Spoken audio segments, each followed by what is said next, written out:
రాజధాని అమరావతి నిర్మాణాన్ని 3 సంవత్సరాల్లో ఒక రూపుకు తీసుకురావాలని రాష్ట్ర ప్రభుత్వం నిర్ణయించింది. అందుకు అనుగుణంగా ఏర్పాట్లను చేయడంతో పాటు ప్రత్యేక కార్యాచరణ ప్రణాళికను రూపొందించింది. మార్చి 2వ వారం నుంచి పనులు ప్రారంభమయ్యే విధంగా ఏర్పాట్లు చేస్తున్నారు. అందుకోసం ఆయా నిర్మాణాల పనుల పూర్తి షెడ్యూల్ను ఖరారు కూడా చేస్తున్నారు.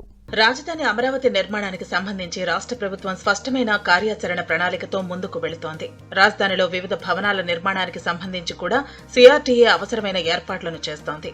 ఇప్పటికే రాజధానిలో రైతులకు ఇచ్చిన రిటర్నబుల్ ఫ్లాట్లలో మౌలిక సదుపాయాల కల్పన కోసం టెండర్లు పిలిచారు. ఎన్సీసీ, ఎల్&టీ మెగా వంటి సంస్థలు ఈ టెండర్లలో పాల్గొన్నాయి.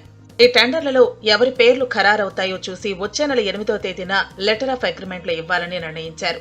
మార్చి 15వ తేదీ నుంచి పనులు ప్రారంభమయ్యే విధంగా ఏర్పాట్లు చేస్తున్నారు. రాజధానిలో అత్యంత ప్రతిష్టాత్మకంగా భావిస్తున్న 5 సచివాలయ టవర్లను డైగ్రిడ్ టెక్నాలజీతో పూర్తి చేయాలని సిఆర్టీఏ నిర్ణయించింది. రాజధానికి జాతీయ రహదారితో కనెక్టివిటీ కోసం E13, E15 రోడ్లను జాతీయ రహదారితో కలపాలని నిర్ణయించారు.